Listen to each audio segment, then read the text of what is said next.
नमस्कार, NBT online में आपका स्वागत है। मैं हूं दामोदर व्यास और अपनी चुनावी यात्रा में आज हम पहुंच रहे हैं राजस्थान।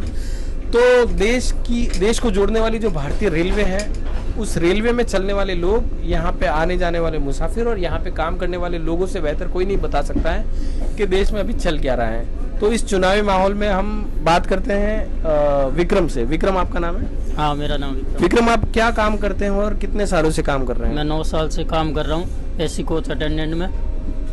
तो ये दादर से बीकानेर तक चलने वाली ट्रेन है। तो ये बताइए कि 9 साल में ये इस रूट पे क्या बदलाव हुआ है, क्या काम हो चुके हैं?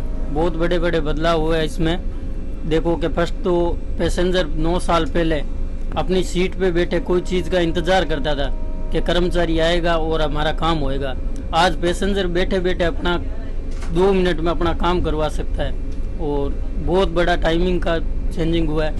और जो बदलाव होने थे, बहुत बड़े बड़े बदलाव हो रहे हैं और आगे भी होंगे। जैसे क्या बदलाव, थोड़े बताइए आप।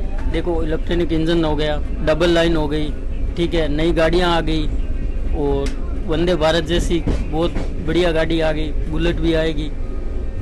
तो इनका कहने का मतलब है कि इंफ्रास्ट्रक्चर के काम में यहाँ पे पिछले कुछ सालों में ये इस रूट पे डबलिंग हुआ है और इलेक्ट्रिफिकेशन हुआ है, जिसका फायदा यहाँ की ट्रेनों की स्पीड को मिला है।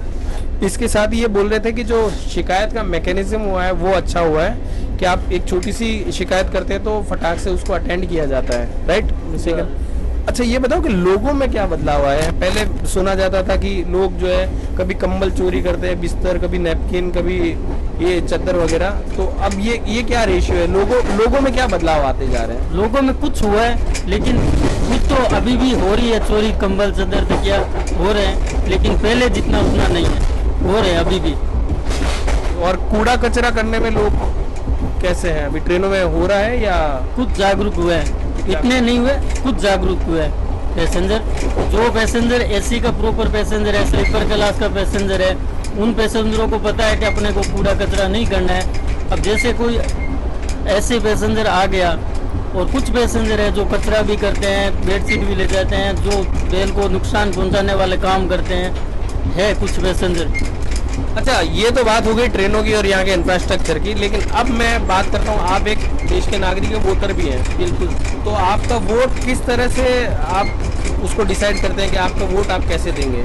देखो, मैं फर्स्ट बात तो ये है मेरी कि मेरा वोट मेरा अधिकार, ठीक है। दूसरी बात, जो देश के लिए काम कर रहे हैं उनको वोट देंगे, और मोदी सरकार अच्छा काम कर रही है, मोदी सरकार को वोट देंगे। क्या क्या अच्छाइयाँ लग रही है आपको इस सरकार में?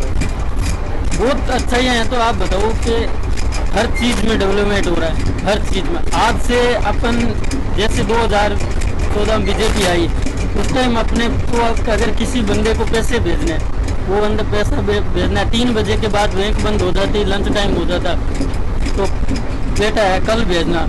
आज आदमी रात को 2 बजे पेमेंट भेज सकता है। इतने बड़े बदलाव हुए हैं, ठीक है, बैंकिंग में। विपक्ष हमेशा एक बात करता है, बेरोजगारी की बात करता है, महंगाई की बात करता है। तो क्या ऐसे मुद्दे आपको प्रभावित नहीं करते हैं? महंगाई, देखो, बेरोजगारी तो 1% भी नहीं है। कैसे नहीं है भाई? जिसको काम करना है उसके लिए तो बेरोजगारी है नहीं। और घर पे आके कोई मोदी जी देंगे ना विपक्ष देगा, कोई नहीं देगा। तो आपके गांव में सब एम्प्लॉयड है? सब काम कर रहे हैं टोटल जितने।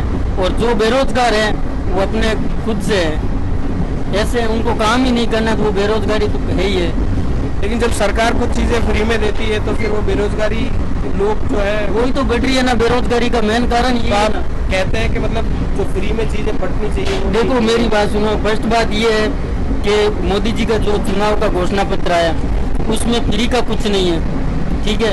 रोना भी नहीं चाहिए फ्री का कुछ।